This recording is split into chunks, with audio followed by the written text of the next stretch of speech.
અચ્યુતાનુતા આદત પડી ગઈ. ભૂલ તમારી નથી. સમજો, આપણી આજુબાજુ પણ એક પ્રકારથી ઉચ્ચારણ કરવામાં આવતા હોય એટલે એની વચ્ચે આપણે રહીએ એટલે પાછું પોતાને સુધારવું તકલીફ પડે એટલે વળી પાછા ત્યાં ને ત્યાં જ આવી. પણ આશ્રમમાં રહીએ ને એટલે વાતાવરણ કેમ્પિંગ નું હોય, વ્યાકરણ નું હોય, વેદાંત નું હોય એટલે અલગ પડી જાય. એટલે અમને પાણીની જયારે ભણાવવામાં આવતું તમારે કે આચાર્ય સિદ્ધ પોતાના એ સિદ્ધ પોતાની જગ્યા ઉભો હતા કે ઊંઘમાંથી ઉઠાડી પૂછે ને તો જવાબ આવડે. કોઈ પણ જેમ પૂછી એટલે આ રામ એને કેમ છે તરત મગજમાં આવી જ કેવું છે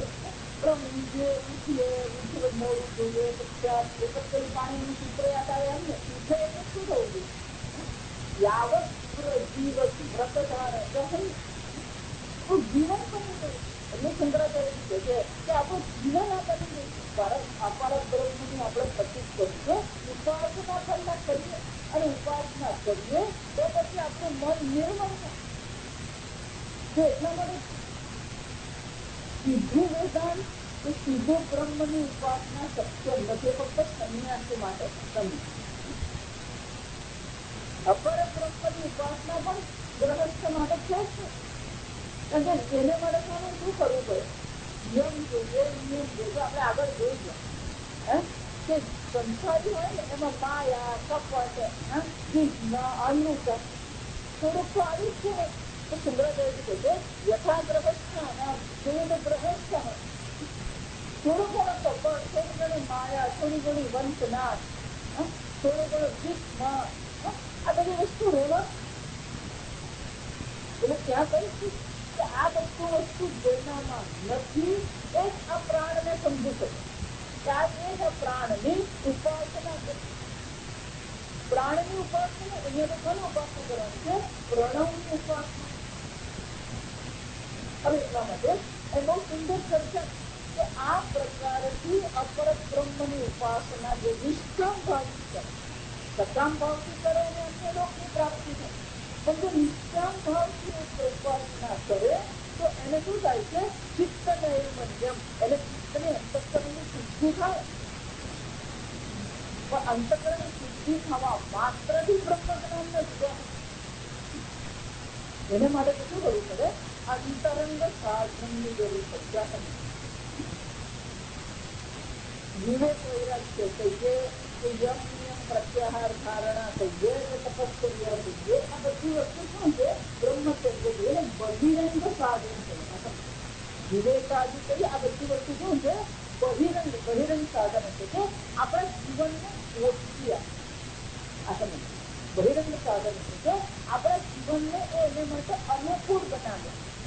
બ્રહ્મ જ્ઞાન માટે, પરબ્રહ્મના ચિંતન માટે આપણા જીવનને શું કરે છે? અનુકૂળ થાય.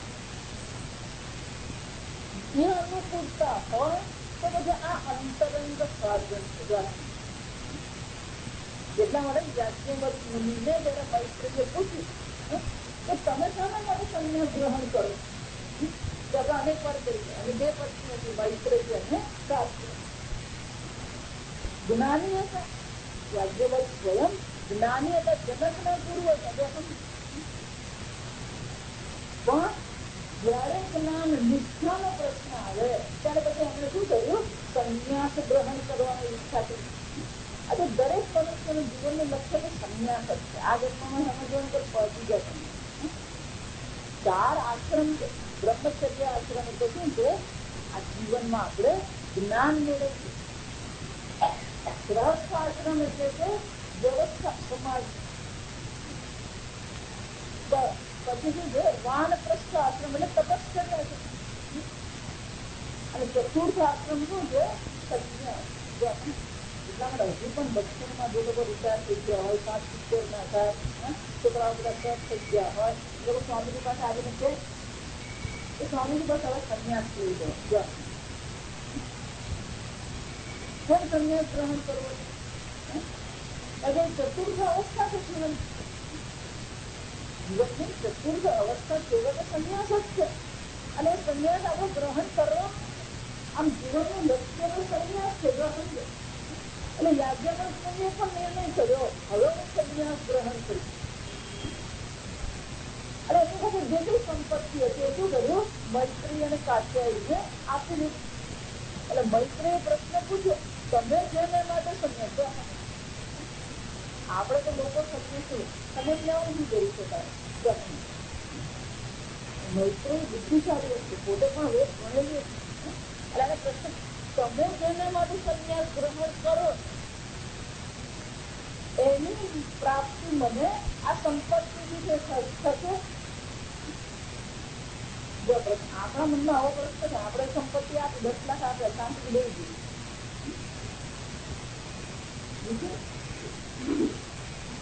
પ્રશ્ન પૂછે અને યાજ્ઞવલ્ક પણ શું છે? પ્રમાણિક હતા. કોઈ કપટ કે કોઈ ચિંતા એમને છટક પૂછે એટલે હા મળી જાય જવાબ ને તમને એમ ને નિર્ભર પ્રમાણિકતા. એટલે શું છે? નાશા અસ્તિ વિત્તે ન આશા અસ્તિ વિત્તે. હું જેને માટે સંન્યાસ ગ્રહણ કરું છું ધનથી એની કોઈ આશા છે. મૈત્રી તરફ પ્રશ્ન થયો કે ધનથી એ મળે એમ નથી તો મને તમે ધન શું કામ આપો છો? જેને માટે તમે આ સંન્યાસ ગ્રહણ કરો એ મને આપો. અને ત્યારે યાજ્ઞવલ્ક બહુ સ્પષ્ટ શબ્દોમાં કહે આત્મા વા અરે મૈત્રેયી દ્રષ્ટવ્ય. હે મૈત્રી, આ આત્મા દર્શન કરવા યોગ્ય છે. દ્રષ્ટવ્ય એટલે શું છે? આ જગતમાં દર્શન કરવા યોગ્ય હોય તો શું છે? આત્મા માત્ર. આત્મા વા અરે મૈત્રેયી દ્રષ્ટવ્ય. પછી આત્મદર્શન કેવી રીતે કરવા? શ્રોતવ્ય. શાસ્ત્ર શ્રવણ કરી. એ શ્રવણ કરવા માત્રથી થઈ જશે. મંતવ્ય. શ્રવણ કર્યા પછી ઘરે બેસીને આપણે શું કરીએ? એના પર વિચાર કરીએ, મનન કરીએ, ચિંતન કરીએ. મંતવ્ય. આ બધા ટેકનિકલ શબ્દ. આપણે મને શ્રવણ એટલે શાંતિ સાંભળવું. શ્રવણ એ ટેકનિકલ શબ્દ, પારિભાષિક શબ્દ. ફક્ત સાંભળીએ એટલે શાસ્ત્ર શ્રવણ નહીં કરે. શાસ્ત્ર શ્રવણ કરીએ એટલે એ સમજ આપણામાં કેળવાવી. સમજ કેળવાય એટલે આ શાસ્ત્ર પ્રમાણ છે એ બુદ્ધિ જે કરવી છે. શાસ્ત્રમાં પ્રમાણ બુદ્ધિ છે. એટલા માટે કોઈ પણ વ્યક્તિ મને પ્રશ્ન પૂછે તો એ પ્રશ્ન એ શાસ્ત્ર શું કહે છે ને એ રીતે બતાવે. પ્રમાણ હું નથી. પ્રમાણ કોણ છે? શાસ્ત્ર છે. મારો વ્યક્તિગત અભિપ્રાય કે મારો વ્યક્તિગત મંતવ્ય કે મારો વ્યક્તિગત અનુભવ એનો મહત્વનો નથી. ગીતા શું કહે છે? ઉપનિષદ શું કહે છે? આ મહત્વ નથી.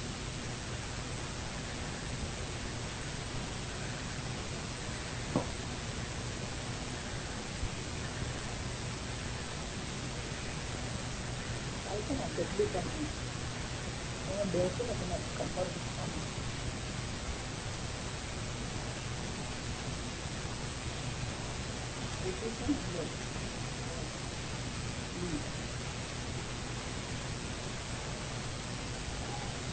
વ્યક્તિગત અભિપ્રાય મહત્વનો નથી. શાસ્ત્ર શું છે? એટલે શંકરાચાર્ય શું કે છે? પરબ્રહ્મ નું ચિંતન હોય કે અપરબ્રહ્મ ની ઉપાસના હોય, શાસ્ત્ર પ્રમાણ કોણ છે? શાસ્ત્ર. શાલિગ્રામ વિષ્ણુ બુદ્ધિ એની માટે પણ પ્રમાણ કોણ છે? શાસ્ત્ર છે. એટલા માટે પૂજા પાઠ નું મૂળ પણ કેમ ગયું છે? ઉડાવી દેવાની જરૂર નથી. કેટલાક મહાત્માઓ છે એનો વિરોધ કરે. રમકડા રમાડવા. રમકડા રમાડવા ગોપાળ ની સેવા કરીએ, બાળ ગોપાળ ની સેવા રમકડા નથી. સમજો કોનો વિરોધ થઈ રહ્યો? ગોપાળ ની સેવાનો વિરોધ નથી થઈ રહ્યો. ગોપાળ ની સેવાનો વિરોધ નથી થયો, શાસ્ત્ર નો વિરોધ થયો. કેમ કે શાસ્ત્ર જયારે આ ચર્ચા કરતું હોય અને એની તમે શું કરો છો? વિરોધ કરી દો. ધારો કે કોઈ મેડિકલ નો ભણતો આ પછી નકરીને દેવાની કઈ જરૂર નથી. પણ એ મેડિકલમાં ગયો ક્યારે? તમે બ્રહ્મ ચિંતન કરો, તમે વેદાંતનું ચિંતન કરો, સારી વાત છે, પણ એટલે તમે નર્સરી લખવાનું નથી. પૂજા પાઠ કરવી, શ્રદ્ધા રાખવી, જપ કરવું, યાત્રા કરવી, બધું લખવાનું નથી. આ બધું કરીએ તો જ પછી આ થાય. એટલા માટે વિદ્યામાં બધું જ થઈ જાય ને. ગીતામાં ભગવાન એટલા માટે બહુ સ્પષ્ટ કરે, આ જ્ઞાન યોગ, આ સમજ બુદ્ધિ કઈ રીતે શક્ય છે એ તમારું જીવન છે, તમારું દૈનિક જીવન બની છે. યુક્તાહાર વિહાર છે, યુક્ત ચૈતન્ય કર્મ છે, યુક્ત સ્વપ્નાવબોધ છે, યોગો ભવતિ દુઃખ. 5 વસ્તુ ભગવાને કહે, આહાર અને વિહાર, ચેષ્ટા. આપણે રોજ કર્મ છે. સ્વપ્ન એટલે સુઈ જવું, અવબોધ જાગવું. એટલે આપણે ધારેલું એમ કરું અંદર મને બ્રહ્મ જ્ઞાન થાય. ભગવાન શું કહે છે? આહાર અને વિહાર પર યુક્ત હોવા. આપણે તકલીફ શું જાય, સામે પડેલું તો ગમી ગયું તો શું કરે? આમ ગળા સુધી ખાઈ ને યુક્ત. યુક્તાહાર વિહાર યુક્ત ચૈતન્ય કર્મ છે, યુક્ત સ્વપ્નાવબોધ. આમ આ ઉપાસના છે. એવું જરૂરી નથી કે તમે આપણા બ્રહ્મની ઉપાસના કરો તો જ તમારું અંતકરણ શુદ્ધ થાય. આ બધી પાસે ભૂલી છે. કર્મમાં કર્મ વિકલ્પોથી ભરેલું. કર્મમાં શું હોય? અનેક વિકલ્પો. હવે આગળ ચર્ચા કરી કે સ્વર્ગમાં જવું તો પણ શું છે? અનેક વિકલ્પો. દાન કરીએ તો સ્વર્ગ મળે, યજ્ઞ કરીએ તો સ્વર્ગ મળે, તપસ્યા કરીએ તો સ્વર્ગ મળે, ભગવાનની પૂજા કરીએ તો સ્વર્ગ મળે, અગ્નિહોત્ર કર્મ કરીએ તો સ્વર્ગ મળે. સ્વર્ગ પ્રાપ્તિ એટલે શું છે? કર્મ જે છે કર્મમાં અનેક વિકલ્પ છે. અહીંયા ઘડી જે વિકલ્પ બતાવવામાં આવ્યો એ અપર બ્રહ્મની ઉપાસના બતાવે, પણ એનો અર્થ એવો નથી કે અપર બ્રહ્મની ઉપાસના માત્રથી તમારું અંતકરણ શુદ્ધ થાય. આ શ્રેષ્ઠ આલંબન છે, પણ એનાથી થાય એવું જરૂર નહીં. એટલે ગીતા માટે ભગવાન શું કહે? કાયેન વાચા મનસા કેવલૈ ઇન્દ્રિયૈ યોગિનઃ કર્મ કુર્વન્તિ સંગમ તત્વા આત્મશુદ્ધિ. લક્ષ્ય શું છે? અંતઃકરણ. કર્મયોગ શાના માટે છે? અંતઃકરણ શુદ્ધિ માટે. તેમાં એક ભગવાન છે. ભગવાનને ખબર છે કે કળિયુગ આવવાનો, અને કળિયુગમાં યાવત જીવ વ્રત ધારણ. કળિયુગમાં કાળ જે છે, કાળ ગતિશીલ છે.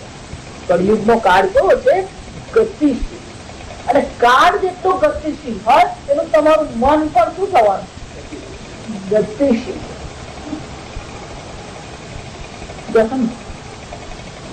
મન પણ આપણું એટલું જ ગતિશીલ છે. એટલે ધારો કે મારે અનુષ્ઠાન કરવું, આ પુરસ્ચરણ કહેવાય.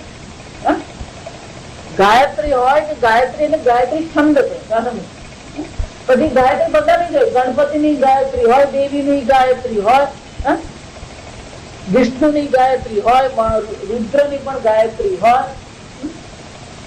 એનું પુરસ્ચરણ કરીએ. જો પહેલાના જમાનામાં આ સાધક ને જયારે કોઈ બ્રહ્મચારી એટલે ઘર બાર છોડીને જયારે ગુરુકુળમાં જાય તો પહેલું એની પાસે શું કરવામાં આવે? આ પુરસ્ચરણ કરવામાં. પુરસ્ચરણ એટલે શું છે?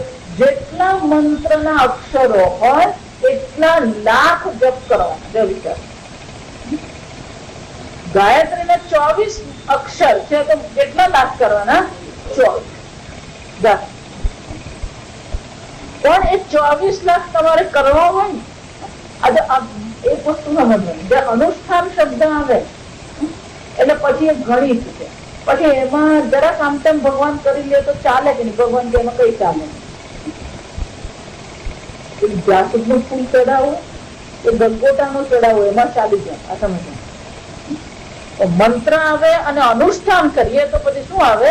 એમાં પાકું ગણિત જ છે. આ સમજ. એટલે 108 આપણે કરે કણીએ મણકા, ગણાય 100 આ સમજવાનું. એટલે ભગવાન કે છે 8 વાર તારું મન ફરી આવે તો ચાલી જાય, છૂટી આપી કન્સેશન કરેલી આ સમજ ફરી જ જાય. આ સમજવાનું 100 ગણવાના. જો વિચાર 24 લાખ કરવા હોય તો કેટલી માળા થઈ? 24,000. 2 મીંડા કાઢી નાખો, 100 ના 2 મીંડા કાઢી નાખે એટલે કેટલી થઈ? 24,000 માળા થાય. જો વિચાર રોજની 10 કરીએ ધારો તો કેટલી થાય? કેટલા દિવસ જોઈએ? 1 મિનિટ બીજું કાઢવાનું, 2400 દિવસ જોઈએ. ધારો કે સવાર સાંજ 11 22 કરીએ તો અડધા કરી તો 1200 દિવસ છે. વર્ષના 365 દિવસ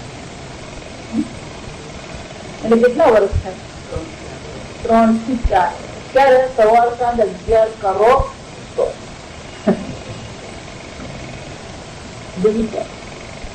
પુરસ્ચરણ કરે ને એટલે 5 વર્ષ ગણી દેવાનું. પુરસ્ચરણ એટલે શું છે? 4 થી 5 વર્ષ ગણી. કળિયુગમાં 4 વર્ષ સુધી આવું ને આવું મન રાખવું શું છે? અશક્ય. મન સ્થિર, કારણ કે કાળ ગતિશીલ, એટલે મનને આટલું સ્થિર 3 વર્ષ માટે સ્થિર રાખવું શું છે? અઘરું છે. આ વેદાંત આપણે 10 દિવસ ભણીએ તો શું થાય? સેચ્યુરેશન થઈ જાય. સમજ અત્યારે લાગતું નથી. 1 મહિનો ક્લાસ લો ને પછી ખબર પડી જાય. મનમાં પછી શું આવી જાય? જરાક હૃદય આપો તો હારું. આ નિયમ કળિયુગ. એટલા માટે કીધું હરે નામ એ વચ્ચે વલમ. કળિયુગ માટે શ્રેષ્ઠ શું છે? આ ભગવાન નું નામ. એટલે ભગવાને ગીતામાં 2 સરસ મજાની ચટકબારી આપે. પત્રમ પુષ્પમ ફલમ તોયમ યો મે ભક્ત્યા પ્રયત. મારી ભક્તિ આ પ્રકાર અથવા તો સ્વકર્મણા તમભ્યસ્ય સિદ્ધિમ વિંદતિ માનવ. પોતાના કર્તવ્ય કર્મ દ્વારા જો મનુષ્ય મારી પૂજા કરે, એનો અર્થ થયો કર્તવ્ય કર્મ નું પાલન કરવું, એ ઈશ્વરની આરાધના છે. એ ભાવના જો કોઈ કેળવી દે તો એ પણ શું કરી શકે? એને અંતઃકરણ શુદ્ધિ આપી શકે. એટલા ઉપનિષદ જયારે ભણીએ ને ત્યારે આપણને કેમ હરખ આવી જાય, હું અપર બ્રહ્મ ની ઉપાસના કરું. પણ અઘરું છે. એટલે માળા કરીએ ને તો 1 માળા કર્યા પછી ઉભા થવાનું મન થઈ જાય. એટલે જો આજકાલ આ બધા સ્તોત્ર પણ નાના હોય, એટલે લાંબુ સ્તોત્ર તો કરવામાં વિષ્ણુ સહસ્રનામ નો પાઠ કરવાનો એટલે 15-25 મિનિટ છે. એટલામાં તો આપડા મકડા કરાઈ જઈએ. એટલા માટે અંતઃકરણ શુદ્ધિ પ્રાપ્ત કરવા માટે કર્મ ઉપાય છે. સમજ કયું કર્મ કરો એમાં શું છે? અનેક વિકલ્પો આપે. પણ અંતઃકરણ શુદ્ધિ થવા માત્રથી, વૈરાગ્ય થવા માત્રથી બ્રહ્મ જ્ઞાન નથી. જો સમજ, જો બ્રહ્મ જ્ઞાન હોત તો પછી અહીંયા ઘણી પરબ્રહ્મ ની ઉપાસના નો ઉલ્લેખ શક્ય છે.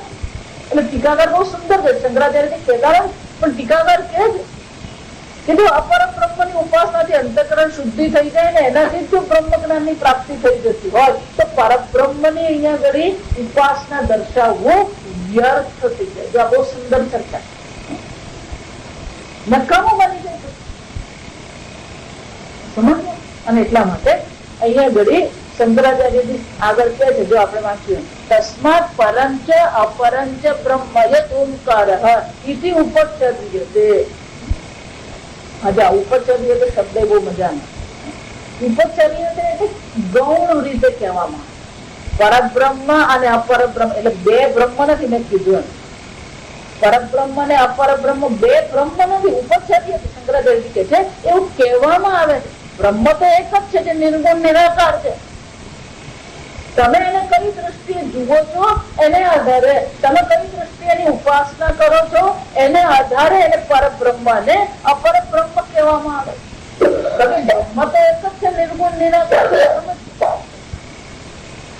જ્ઞાન પણ એક જ હોય. જો સમજો બે જ્ઞાન નહીં હોય, એક બીજું ચક્કર કામ.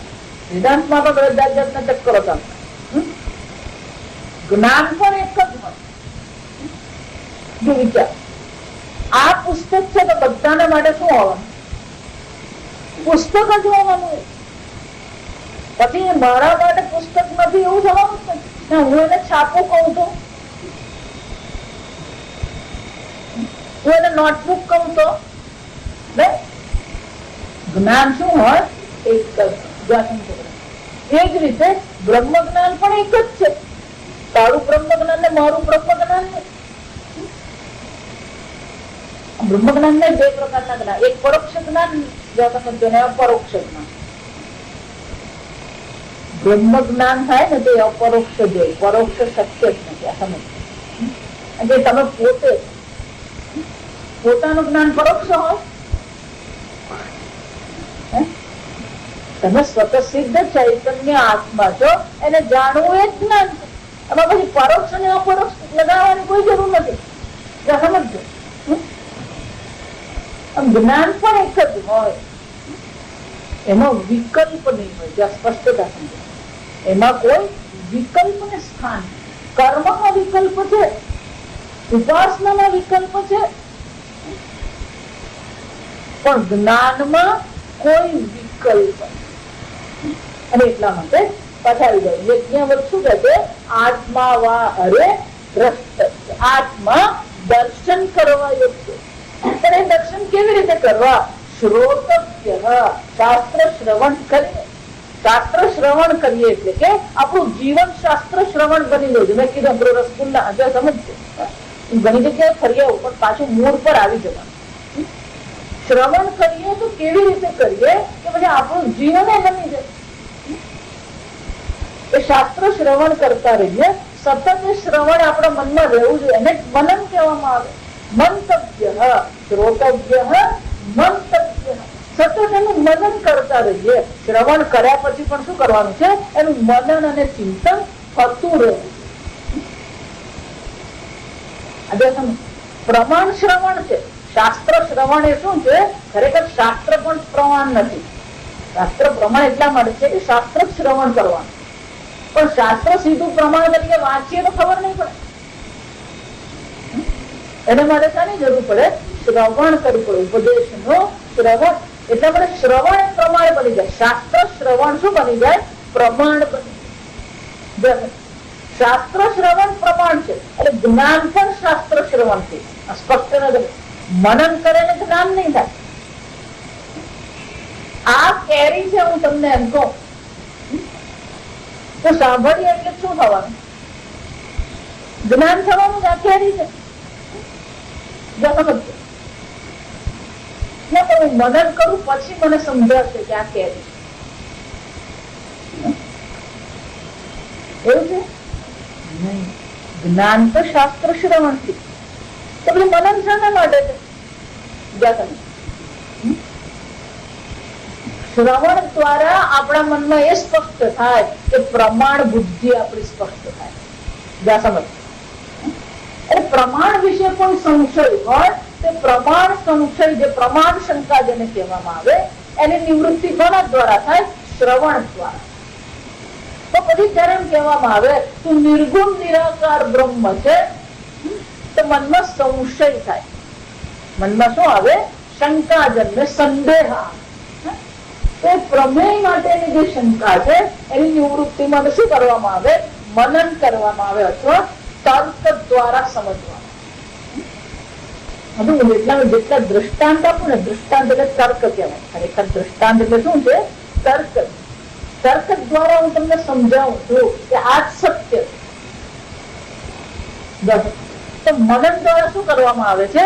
તું પરબ્રહ્મ છે એમ જયારે કહેવામાં આવે તો મનમાં શંકા થાય. હું ગઈકાલે આપણે જોયું ને, તરંગ અલ્પ છે, સમુદ્ર મહાન છે. એમ જીવ અલ્પ નથી, અલ્પ શક્તિ છે. ઈશ્વર સર્વજ્ઞ સર્વશક્તિ છે. હું ઈશ્વર કેવી રીતે હોય છું? તદ જગત કારણમ ત્વમસી. આ શ્રવણ કરીએ હું તરંગ ની દ્રષ્ટિ વિચાર. તરંગ ને એમ કહેવામાં આવે તું સમુદ્ર છે, હું સમોત્ર. એક રીતે તમને એમ કહેવામાં આવે તમે ઈશ્વર છો, હું ઈશ્વર, મારું નામ ઈશ્વર હોય, મારા બાપાનું નામ ઈશ્વર હોય, જ્યાં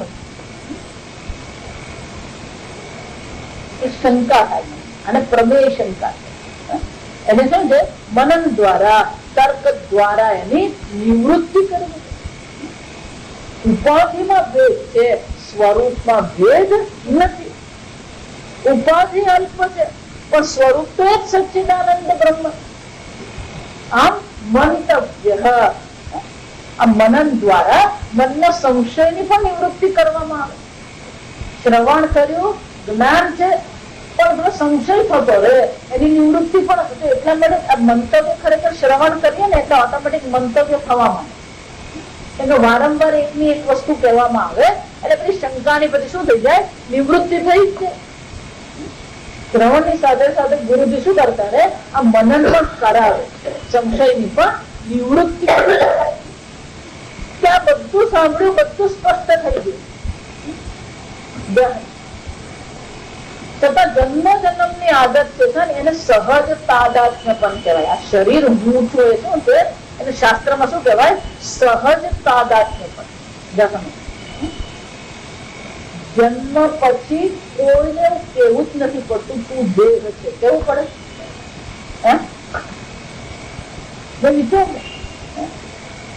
મરે ત્યાં સુધી એને કેવું નથી પડતું તું દેહ છે. અને સહજ તાદાત્મ્ય પણ. તાદાત્મ્ય પણ એટલે ઐક્ય અનુભવ. તો એ સહજ તાદાત્મ્ય પણ કેમ છે? પ્રારબ્ધને કારણે. તમારે ભોગવવાનું છે તમારું પ્રારબ્ધ. એ પ્રારબ્ધ તમે ક્યારે ભોગવી શકો? શરીરમાં તાદાત્મ્ય પણ હોય તો જ પ્રારબ્ધ ભોગવાય. સમજશે? એટલે તો આપણે જેમ ઊંડા ઉતરે ને એમ ગહનતા આપણને ખબર પડે. આ દેહ સાથેનું આપણું તાદાત્મ્ય પણ બહુ સહજ તાદાત્મ્ય પણ. એટલે પછી જયારે આ બધું સમજાઈ જાય તો પણ શું થવાનું? વળી પાછા પેલો દેહમાં આવીને બેસી જ જાય. આદત પડી ગઈ. સ્વિચ બોર્ડ યાદ રાખવાનું. તો ઘરમાં રિનોવેશન કરાવીએ એટલે સ્વિચ બોર્ડ શું કરીએ? દર વખતે પેલી બારણાની પાછળ જતી રહે એટલે બારણાની આગળ કરવા માટે શું કરીએ? જમણી બાજુ બદલે ડાબી બાજુ કરીએ. બધું બદલી નાખીએ. જયારે બારણું ખોલીએ ત્યારે હાથ ક્યાં જાય? જમણી બાજુ જ જાય. જમણી બાજુ આમ હાથ જાય ને પછી યાદ આવે. શું યાદ આવે? સ્વિચ બોર્ડ કઈ બાજુ છે? ડાબી. જ્ઞાન તો છે. સ્વિચ બોર્ડ ડાબી બાજુ છે, જ્ઞાન છે. પણ જમણી બાજુની શું પડી ગઈ છે? આદત પડી. આ બેઝિંગમાં એવું થાય કે ઉપરનો પકડે ને ત્યારે નીચેનો વાપરવા માંડીએ. એટલે પેલો નંબર આવીને ઉપર રિપેર કરી જાય. જો વિચારો 8 જ દિવસ વાપર્યો હોય નીચેનો, પણ રિપેર કર્યા પછી 3 દિવસ સુધી શું થાય? નીચેનો. ઘરમાં 4 વર્ષ પેલું જમણી બાજુ વાપર્યું હોય એ પાછું ડાબી બાજુ કરતા શું થાય? એવું જ અહીંયા છે. જન્મ જન્મથી હું દેવ છું, હું શરીર છું, હું સ્ત્રી છું, હું પુરુષ છું. આ ભાવ દેહાત્મ બુદ્ધિ કહેવાય. એટલે આ દેહાત્મ બુદ્ધિ ને ફક્ત સમજવાનું. હવે તત્વબોધ ભણીએ ને પછી કેટલાક શબ્દો આપણા મનમાં સ્પષ્ટ. દેહ એમ કહીએ એટલે ફક્ત આ સ્થૂળ દેહ ને સૂક્ષ્મ દેહ પણ અંદર આવી જાય. સ્થૂળ શરીર અને સૂક્ષ્મ શરીર બંને છે. દેહ બુદ્ધિ આપણી જાણે છે. વળી પાછા આપણે શું કરીએ? પેલી દેહ બુદ્ધિમાં આવી છે. આ આદત ની જ્ઞાન માટે નથી. આ જન્મો જન્મની જે આપણને આદત પડી ગઈ, અંગ્રેજીમાં એના માટે બહુ સરસ કહેવાય હેબિચ્યુઅલ એરર. ભૂલ થઈ પણ ભૂલ કેવી છે? આદતગત ભૂલ. Habitual error. તો એની નિવૃત્તિ કરવી પડે. અને એની નિવૃત્તિ માટે શું કહે છે યાજ્ઞવલ્ક? નિધિધ્યાસિતવ્ય. આત્મા વા હરે દ્રષ્ટવ્ય શ્રોતવ્ય મંતવ્ય નિધિધ્યાસિતવ્ય. આમ શ્રવણ કરીએ તમને શ્રવણ પાકું થવું જોઈએ, મનન સાથે થતું રહેશે. આ શ્રવણ મનન પછી નિધિધ્યાસન પછી એટલે ગઈકાલમાં કહ્યું છઠ્ઠો આખો અધ્યાય શું છે? ખરેખર ધ્યાન નથી, નિધિધ્યાસન. 5 અધ્યાયમાં અર્જુનને આ બ્રહ્મ જ્ઞાનની ચર્ચા કર્યા પછી આત્મા અકર્તા અભોક્તા છે જ્ઞાન આપ્યું ભગવાન. નૈવ કિંચિત કરોમિ યુક્તો મન્યેત તત્વવિદ. હું કોઈ કર્મ કરતો નથી, પણ આ પણ શું કરવું પડે? પચાવવું પડે. આપણી ભાષામાં શું કહેવાય? એક પચાવવું. તમે ખોરાક લો ને પછી એ પેટમાં પચ્યા વગરનો રહે તો અપચો કહીએ ને, શું કહેવાય? અને જો પડેલો રહે તો પિત્ત કરે. એમાં વેદાંત કોઈ પિત્ત વેદાંત કોઈ શું થાય? એ બધી વાણી વેદાંત નહીં હોય. વાણીમાં વેદાંત હોય. હજુ એટલા માટે હું આ બહુ જ આગ્રહ કરું. કર્તવ્ય કર્મનો આગ્રહ અને આચરણ નો આગ્રહ. આચરણ કેવું? જે માણસ સામાન્ય જીવન જીવતો, બિલકુલ સામાન્ય જીવન, 2-4 શર્ટ છે ને 2-4 પેન્ટ છે, કાજુ પાકું ઘર છે, એન્જિનિયર થઈ ગયો, માતા પિતાએ મહેનત કરીને એને શું બનાવ્યો? એન્જિનિયર બનાવ્યો. એના બદલે પોતાના વિશેનો અભિપ્રાય શું છે? હું એક સામાન્ય કુટુંબનો બાળક. એને જો લાર્સન ટોપરોમાં નોકરી મળે પછી એના પોતાના વિશેનો અભિપ્રાય શું હશે? એની વાણી, એનું વર્તન, એના કપડા, એનું આચરણ પણ કેવું હશે? વિચાર, આસમાન જમીન નો ફરક. પછી ઘરે આવે ને તેની મમ્મી ને એવું જ લાગે કે આ બદલાઈ ગયું. અરે તું તો હા બદલાઈ ગયો સમજ કે પછી મમ્મી હવે હું લાર્સન ટોપરોમાં નોકરી કરી જો સમજ. એનું આચરણ પણ શું થઈ ગયું? બદલાય છે. અને વાણી બદલાય છે. કેમ કે મમ્મી સુરતી બોલતી જો સમજ. અમદાવાદમાં કામ કરે, શુદ્ધ ગુજરાતી બોલે. મમ્મી જોયા કરે કે આને શું થયું. 24 વર્ષનો થયો ત્યાં સુધી તો બરાબર હતું, હવે શું થઈ ગયું? વેદાંત નો અધ્યયન કરીએ તો આચરણ આપણું કેવું હોવું જોઈએ? આપણી વાણી કેવી હોવી જોઈએ? આપણું વર્તન કેવું હોવું જોઈએ? આજે સમજો એટલા માટે શિસ્ત થાય કે પચતું નથી. પચે ને તો પછી એનું વર્તન, એનું આચરણ શું છે એ પ્રકારનું ગણ વાર નથી. સમજજો, એમને માનવાનું કે પછી આપણે જોઈએ અરે આવું વર્તન એમ ને એને પચાવવું. વેદાંત નું શ્રવણ કરીએ પછી એને પચાવતા વાર લાગે. ધીમે ધીમે આપણા જીવનમાં શું છે એ પચવું જોઈએ. એટલા માટે મેં કીધું રસગુલ્લા, તમે રસગુલ્લામાં આમ ચાસણીમાં મૂકો ને આમ કાઢીને જુઓ તો એ થઈ નહીં જાય. એને વખત આપવો પડે. એ પેલું ગુલાબ જાંબુ માં નાખે. ગુલાબ જાંબુ બનાવે પછી એને ચાસણીમાં નાખે, પછી 15 મિનિટ એને કાઢે તો શું હોય? ચાસણી અંદર પચતા શું થાય? વાર. આપણે પણ જન્મ જન્મ છું, હું સંસારી છું, હું સ્ત્રી છું, હું પુરુષ છું, હું ભોગી છું, હું કરતા છું, હું ભોગતા છું, દેવ આ માનતા. હવે એ બહાર નીકળવું જોઈએ. હું પરબ્રહ્મ છું, હું ભગવાન નો ભક્ત છું. આ બધી વસ્તુ શું છે ધીમે ધીમે પચાવવી પડે. પચાવવું જરાક અઘરું તો ખરું, પણ એને પચાવવું પડે. એ પ્રકારથી આપણે ભાવ કેળવવું જોઈએ. એટલા આપણે શંકરાચાર્ય બ્રહ્મ ભાવ ભક્ત્યા આવેશિત બ્રહ્મ ભાવ, એ બ્રહ્મ ભાવ કેળવવો પડે. એ પરબ્રહ્મ હું છું એ પ્રકારની વાણી પણ આપણી થવી જોઈએ. સમજો, એટલા માટે હું બ્રહ્મ છું એમ ને, હું ભક્ત છું એમ કહીએ તો પણ શું થઈ જાય? ભક્તની વાણી અલગ પડી જાય. હું વેદાંતી છું તો એની વાણી પણ અલગ હોય તો સમજો. આચરણ જરૂરી છે. આચરણ નહીં હોય ને એટલા માટે આચરણ જો નહીં હોય તો પછી આ અશક્ય.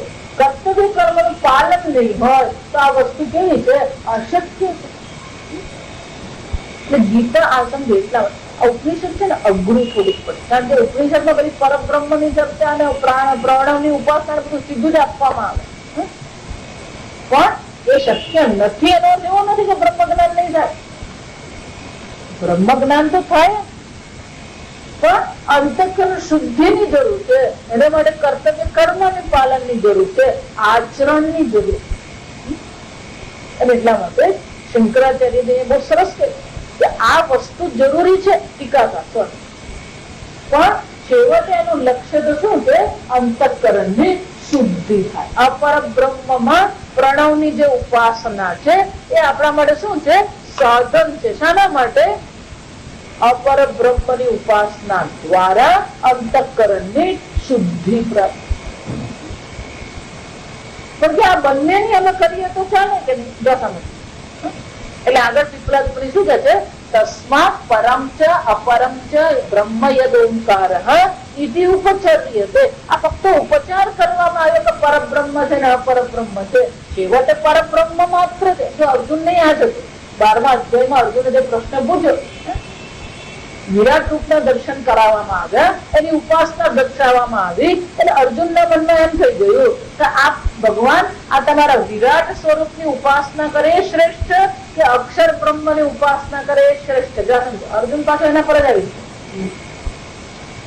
અને ભગવાને કીધું છેવટે તો તારે બ્રહ્મ જ્ઞાન જ પ્રાપ્ત કરવા.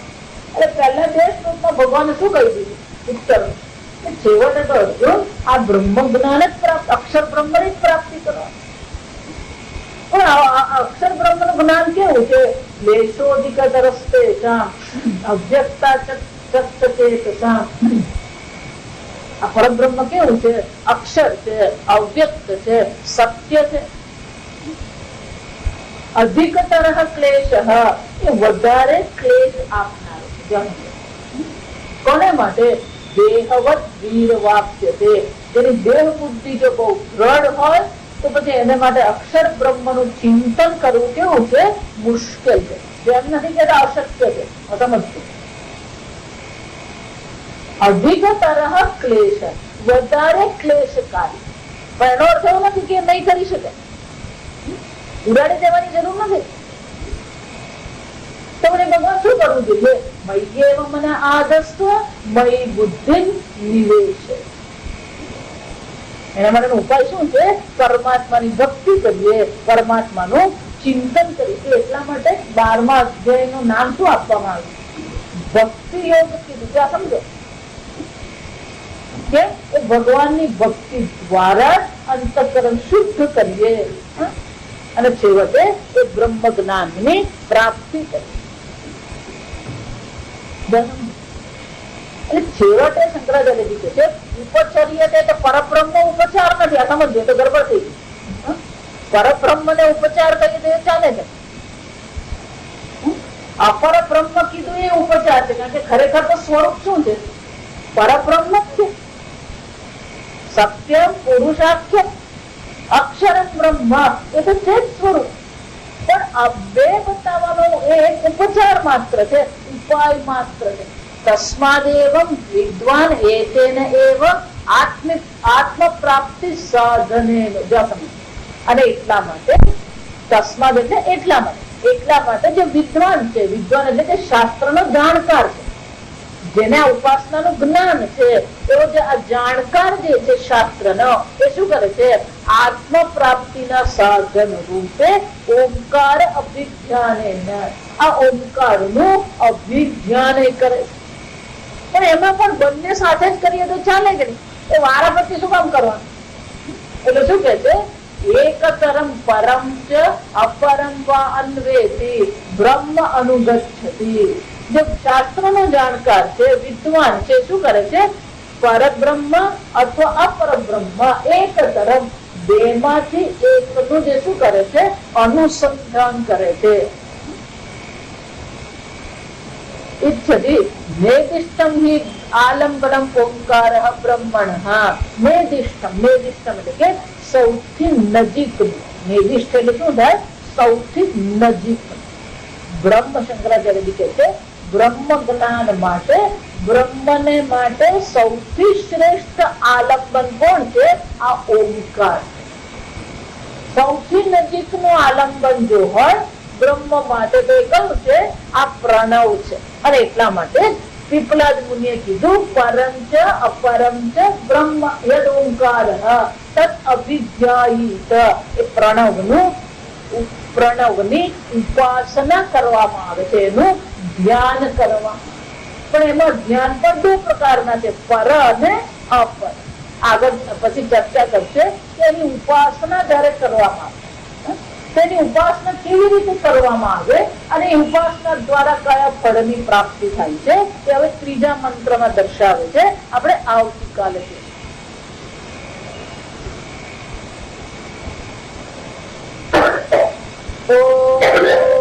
અસતો મા સદ્ગમય તમસો મા જ્યોતિર્ગમય મૃત્યોર્મા અમૃતમ ગમય.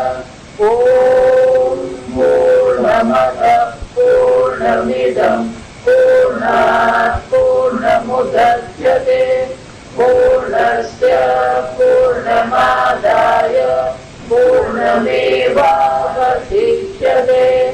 ઓમ શાંતિ શાંતિ શાંતિ. હરિ ઓમ શ્રી ગુરુભ્યો નમઃ. હરિ